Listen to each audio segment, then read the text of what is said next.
अस्सलाम वालेकुम students, hopefully you all will be fine. So आज के लैब में जो है ना हम लोग ये देखेंगे कि एम्पलीट्यूड डीमॉड्यूलेशन कैसे की जाती है, क्योंकि एम्पलीट्यूड मॉड्यूलेशन तो हम लोगों ने लैब के अंदर कवर कर ली थी। तो डीमॉड्यूलेशन का पोर्शन रहता था, तो उसके लिए अब हमारे पास ट्रेनर्स वगैरह तो अवेलेबल नहीं है, क्योंकि लास्ट टाइम हमने जब लैब की थी तो उसमें तो हमारे पास फंक्शन जनरेटर्स अवेलेबल थे, तो उस टाइम पे तो हमने वहाँ से जनरेट करवा दिया था। तो यहाँ पर हम लोग ये है कि इसको पहले प्रोटीज के अंदर एम्पलीट्यूड मॉड्यूलेशन सिग्नल को जनरेट करवाएंगे, फिर उसकी डीमॉड्यूलेशन करवाएंगे यूजिंग इनवैलिड डिटेक्टर। तो सेम केस है जिसने हम लोगों ने लैब के अंदर देखा था कि एम्पलीट्यूड मॉड्यूलेशन के लिए दो चीज़ें चाहिए होती हैं, दो सिग्नल्स होते हैं हमारे पास। एक हमारे पास मैसेज सिग्नल होता है जो लो फ्रीक्वेंसी सिग्नल होता है, और उसके साथ साथ हमारे पास एक कैरियर सिग्नल होता है जो हाई फ्रीक्वेंसी सिग्नल होता है। तो ये इक्वेशन जो हम लोग, अब मैं आपको दिखा देता हूँ, ये इक्वेशन हम लोगों ने उधर ड्राइव भी की थी और इसको कम्प्लीटली ड्राइव करने के बाद इसको अप्लाई भी किया था। अच्छा, प्रोटीज के ऊपर भी इसको किया था, हम लोगों ने सर्किट भी बनाया था इसका। तो अब हम लोग ये करने वाले हैं कि इसी सर्किट को, इसी लैब को दोबारा से परफॉर्म करेंगे एम्पलीट्यूड मॉड्यूलेशन को, और उसके बाद फिर इसकी डीमॉड्यूलेशन करवाएंगे यूजिंग इनवैलिड डिटेक्टर। अच्छा बच्चों, जैसा कि आप लोगों को पता है कि हम लोगों को मैसेज सिग्नल चाहिए होता है और उसके साथ कैरियर सिग्नल चाहिए होता है, तो हमारे पास ये मॉड्यूलेटर क्या करता है कि हमारे पास एम्पलीट्यूड मॉड्यूलेटेड वेव जनरेट करके देता है। अच्छा, इसमें ये होता है कि हमारे पास जो कैरियर सिग्नल है वो एम्पलीट्यूड जो होता है फॉलो करता है, मैसेज सिग्नल के एम्पलीट्यूड को फॉलो करता है, और उसके बाद जो है ना वो एनवेलप कम्प्लीटली जनरेट किया जाता है।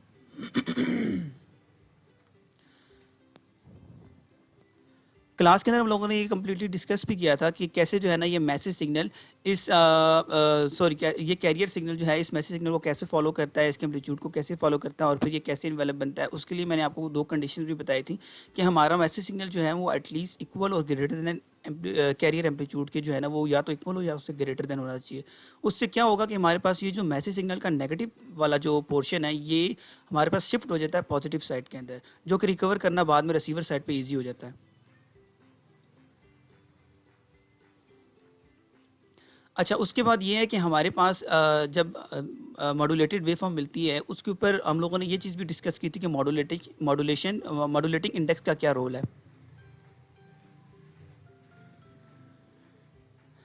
अच्छा, मॉड्यूलेटिंग इंडेक्स यहाँ पर मैंने तीन कंडीशन जो हम लोगों ने लैब में की हुई थी, वो एक अंडर मॉड्यूलेशन, एक आइडियल मॉड्यूलेशन, एक अवर मॉड्यूलेशन टेक्निक है हमारे पास।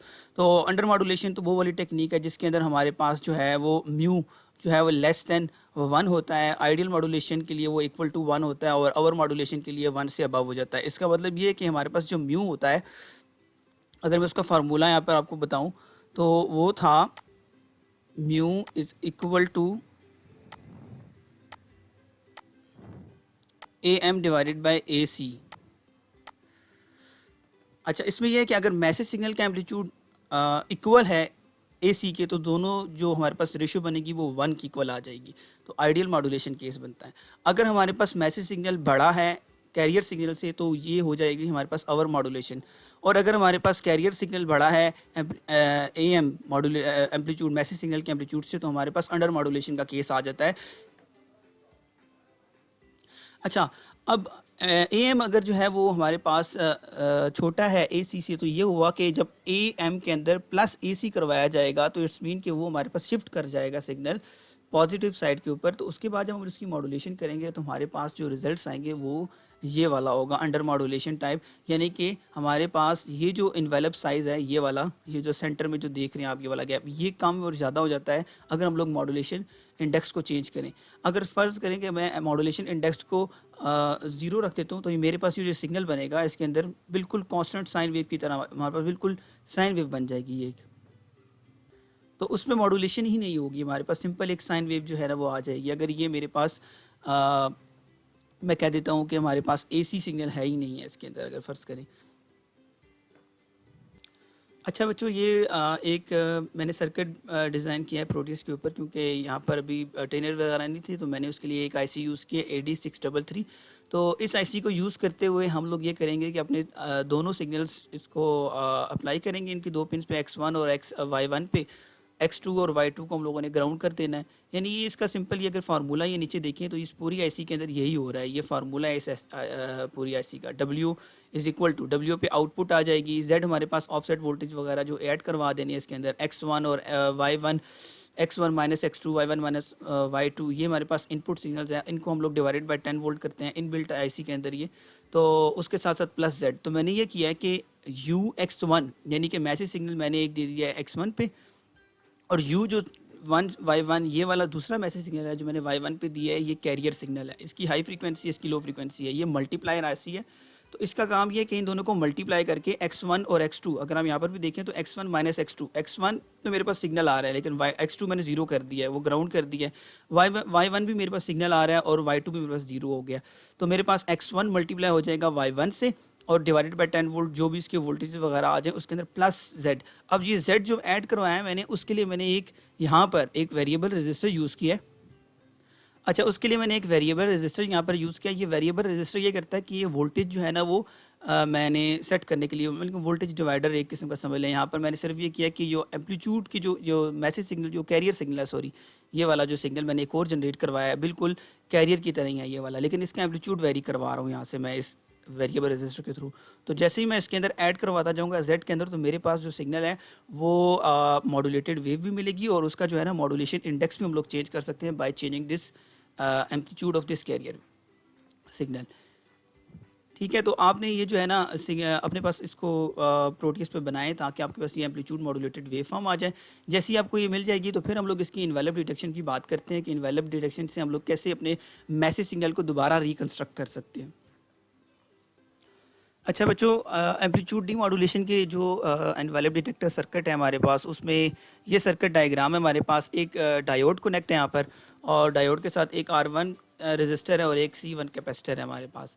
तो यहाँ पर ये हमारे पास R2 और C2 लो पास फिल्टर का काम कर रहे हैं। तो इस पोर्शन को हम लोग बाद में देखते हैं, पहले हम लोग ये देख लेते हैं कि डायोड क्या करेगा हमारे पास और R1 और C1 से क्या हमारे पास रिजल्टेड आउटपुट्स आएंगी। अच्छा, उसके लिए अगर आप देखें हमारे पास पहले सबसे पहले हम लोग ये देख लेते हैं कि एम्पलीट्यूड मॉड्यूलेशन जो करवाने के बाद जो वेव फॉर्म बनती है वो कैसी होती है, वो मैं आपको पहले दिखा देता हूँ। अच्छा बच्चों, अब हम यहाँ पर देख सकते हैं कि मैंने एक सर्किट ड्रा किया है इन्वेलप डिटेक्टर के लिए ताकि हम लोग इस मॉड्यूलेटेड वेव फॉर्म को जो है ना रिकवर कर सकें, इसमें से मैसेज सिग्नल वो निकाल सकें।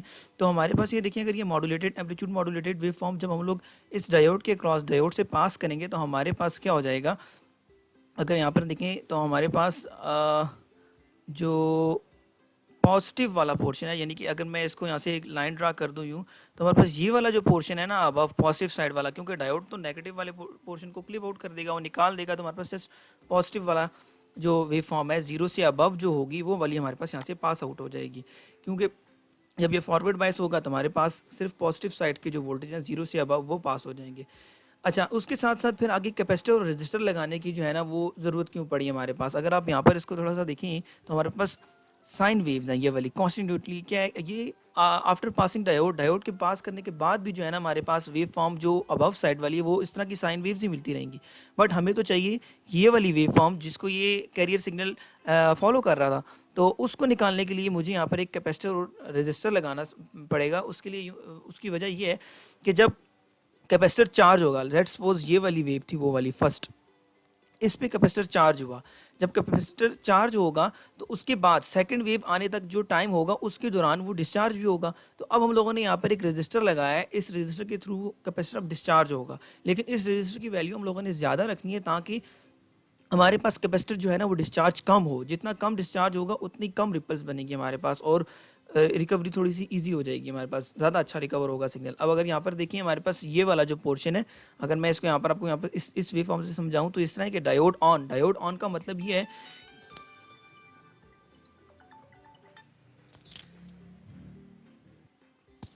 अच्छा अब ये है कि बच्चों जब ये डायोड ऑन होगा तो डायोड ऑन होने का मतलब ये है कि हमारे पास ये सिग्नल जो है हम लोगों को जो मिल रहा था रेक्टिफाइड आउटपुट मिल रही थी वो अब पास हो जाएगा इस कैपेसिटर के पास। तो कैपेसिटर को क्या करेगा, अब चार्ज करना स्टार्ट करेगा। लेट्स सपोज अगर पहला साइकिल फर्स्ट साइकिल ये वाला जो हमारे पास हाफ साइकिल आया था इसके अंदर कैपेसिटर इसकी पीक वैल्यू पे चार्ज हुआ। जब वो चार्ज हुआ तो उसके बाद जब ये वोल्टेज हमारे पास इंस्टेंटली से इंक्रीज़ कर रहे हैं तो ये इसकी पीक पे तो चार्ज हो गया, लेकिन उसके बाद ये वोल्टेज अब दोबारा डाउन हो रहे हैं, हमारे पास डिक्रीज़ कर रहे हैं। तो वोल्टेज तो डिक्रीज़ करें बट हमारा कैपेसिटर अभी भी चार्ज है। तो इस कैपेसिटर को डिस्चार्ज करवाना हम लोगों ने एक रजिस्टर के थ्रू है। अगर इसकी वैल्यू ज़्यादा है तो हमारे पास कैपेसिटर कम डिस्चार्ज होगा। इसका टाइम हम लोगों ने ज़्यादा रखना है, मतलब चार्जिंग टाइम के बाद डिस्चार्जिंग टाइम कम रखना है। उसमें ये होगा कि हमारे पास सेकंड पीक के आने तक कैपेसिटर अगर कम डिस्चार्ज होगा तो फिर दोबारा से सेकंड पीक पे हम लोगों को जो उसकी पीक थी, सेकंड वाली जो साइकिल की पीक थी, उस पे वो फिर चार्ज करेगा। अब कैसे, जब डायोड ऑन था तो ये जो ग्रीन वाला जो पोर्शन अगर आप देख रहे हैं वेव फॉर्म, इस पे क्या हुआ कि ये इस पीक पे चार्ज हुआ। अच्छा, जब डायोड ऑफ हुआ तो ये जो सेंटर वाला पोर्शन इतनी ड्यूरेशन के लिए इसने डिस्चार्ज किया, फिर वो उसकी नेक्स्ट पीक पे जो होगा वो चार्ज करेगा, और ये सिस्टम जो है ना वो फॉलो करता जाएगा। अब हमारे पास इस तरह की एक वेव फॉर्म, जो ग्रीन सिग्नल आप देख रहे हैं, इस तरह की एक वेव फॉर्म हम लोगों को मिलती जाएगी। अच्छा, जब हमारे पास पीक के बाद सेकंड पीक लो होगी और उसके बाद लो होगी, तो हमारे पास ये जो है ना कैपेसिटर डिस्चार्जिंग टाइम में, मतलब ये कि थोड़ा स्मूथ टाइप की वेव फॉर्म भी मिलती जाएगी। हम लोग वहाँ पर भी देखेंगे हमारे पास जो सर्किट बनाया हम लोगों ने, उसमें इस तरह की बिल्कुल एग्जैक्ट वेव फॉर्म आ रही है। आप उसको ड्रा करें इंशाल्लाह अपने पास, तो आपके पास भी ऐसे ही रिजल्ट्स आएंगे। बस आपको ये याद रखना है कि जब हम लोग रेक्टिफाई करेंगे सिग्नल को, तो हमारे पास जो सिग्नल मिल रहा है वो हमारे पास होगा इस पॉइंट पे। वो रेक्टिफाइड सिग्नल हम लोग इसको कैपेसिटर को देंगे ताकि इस कैपेसिटर को चार्ज करवाएं, और उसके साथ साथ भी रजिस्टर लगाएं ताकि उस कैपेसिटर को हम लोग डिस्चार्ज करवाएं स्मॉल ड्यूरेशन के लिए, जितनी देर के लिए हमारे पास सेकंड पीक आती है उस ड्यूरेशन के लिए हम लोग उसको डिस्चार्ज करवाएंगे। अब उसके बाद ये जो रिपल वाली जो हमारे पास सिग्नल आएगा, रिपल सिग्नल मिलेगा, इसको फर्दर हम लोग लो पास सिग्नल से पास करवाएंगे ताकि हमारे पास ये रिपल्स भी जो है ना इसमें से निकल जाए और रिड्यूस हो जाए, हमारे पास एम ऑफ टी सिग्नल मिल जाए। अच्छा, इसमें एक चीज़ और ये है बच्चे कि अगर आप देखो कि हमने इस सिग्नल में एक इस एम्पलीट्यूड मॉड्यूलेशन के अंदर एक चीज़ और भी ऐड करवाई थी, एसी सिग्नल को ऐड करवाया था हम लोगों ने। तो ए सी प्लस ए एम किया था, तो ए एम तो हमारे पास आ जाएगा, वो एसी सिग्नल जो भी था हमारा चार्ज डिस्चार्ज उसके थ्रू हो जाएगा। बट जो हमारे पास कैरियर सिग्नल था, अब हम लोगों ने उसको भी यहाँ से निकालना था। तो जो हमारे पास कैरियर सिग्नल ऐड हुआ था वो हमारे पास इस पॉइंट से हम लोग इस कैपेसिटर के थ्रू उसको भी रिमूव कर देंगे, तो हमारे पास simple M of T signal मिल जाएगा। वो एम ऑफ टी हमारे पास जो सिग्नल मैसेज सिग्नल होगा वही हमारे पास यहाँ पर सिग्नल रिकवर हो जाएगा after passing the low pass filter के बाद हम लोगों को ये सिग्नल रिसीव हो जाएगा। अच्छा, अब इसको आप अपने पास प्रोटीज पे परफॉर्म करें। इसकी परफॉर्मेंस के लिए सबसे इंपॉर्टेंट चीज़ ये है कि आपको फार्मूलाज वगैरह पता हो, इसकी कैपेसिटर रजिस्टर की वैल्यूज़ पता हो, चार्जिंग टाउ जो हम लोगों ने फाइंड करना है, आरसी वैल्यूज़ जो होनी चाहिए इसकी। अच्छा, उसके बाद जो हमारे पास लो पास फिल्टर है, तो लो पास फिल्टर के लिए हमें एक स्पेसिफिक फ्रीक्वेंसी चाहिए, उस फ्रीक्वेंसी के ऊपर ही हम लोग उसको उसकी जो है ना रजिस्टर और कैपेसिटर की वैल्यूज़ निकालेंगे, और फिर हम लोग अपना जो है ना वो सिग्नल रिकवर कर लेंगे। ठीक है, मैं आपको इसकी इसकी फार्मूलाज वगैरह दिखा देता हूँ, बता देता हूँ कि कैसे अपने आर सी वैल्यूज़ जो है ना ये वाली जो इस रजिस्टर की है इनवैलिड डिटेक्टर की, वो कैसे फाइंड करनी है, और लो पास फिल्टर की वैल्यूज़ कैसे फाइंड करनी है। अच्छा बच्चों, आप यहाँ पर ये देख सकते हैं कि ये हमारे पास 1 divided by F C less than R C less than 1 divided by F M. इस फार्मूला, इस रेंज के थ्रू हम लोग जो है ना इस आर और सी की वैल्यूज़ निकाल सकते हैं। लेट्स सपोज एफ सी आपने कोई वैल्यू रखी थी, लेट्स सपोज हम लोग ले लेते हैं 2K, और हमारे पास एफ एम अगर 100 रख लें अभी फ़िलहाल इसको समझने के लिए, तो उसमें ये होगा कि जो रेशो ये वाली आ जाएगी, और इस रेशो के साथ हम लोग फिर इन आर और सी की दोनों वैल्यूज़ के साथ 1 by F C greater than और R C less than 1 by F M, इनके लिए सेपरेट सेपरेट करके हम लोग एक रेंज निकाल लेंगे आर और सी की। उसमें आप ये कर सकते हैं कि सी की वैल्यू एक फिक्स कर दें, 0.01 माइक्रोफेरेड डी मैंने लिया है वो ले लें। उसके साथ फिर आप आर की वैल्यूज़ निकाल दें 1 डिवाइडेड बाई एफ सी और 1 डिवाइडेड बाई एफ एम के साथ, दो सेपरेट बनेंगे। एक के लिए आ जाएगा R C greater than 1 divided by F C, और सेकंड जो होगी रेंज के लिए वो हमारे पास आ जाएगा R C less than 1 divided by F M. ठीक है, तो इससे हमारे पास जो है वो आर और सी की वैल्यू निकल आएंगी, तो उस रेंज के अंदर ही हम लोग फिर आर और सी की वैल्यूज़ को रख सकते हैं। अच्छा बच्चों, जो लो पास फिल्टर आपने डिज़ाइन करना है उसके लिए ये है कि आपके पास ये कट ऑफ फ्रीक्वेंसी है, इस कट ऑफ फ्रीक्वेंसी को आपने यूज़ करना है 1 डिवाइडेड बाई 2 पाई R2C2। अपनी R2 जो है हमारे पास लो पास रजिस्टर का लो पास फिल्टर का रजिस्टर है, और कैपेसिटर ये C2 जो है ये लो पास फिल्टर का हमारे पास कैपेसिटर है, तो इन दोनों की वैल्यूज़ आपने फाइंड करनी है। जो हमारे पास कट ऑफ फ्रीक्वेंसी है वो मैसेज सिग्नल से हमारे पास हाई होगी थोड़ी सी। लेट्स से अगर 200 तो हम लोग थोड़ा सा ज़्यादा रखेंगे ताकि हमारे पास मैसेज सिग्नल जो 200 वाला है वो उसके अंदर आ जाए लो पास फिल्टर के अंदर, ताकि उसको हम लोग रिकवर कर सकें। और कैरियर को हम लोगों ने इससे रिमूव करवाना है, तो सिर्फ लो पास सिग्नल जो हमारे पास जो लो फ्रीक्वेंसी सिग्नल है उसको ही रिकवर करवाना है।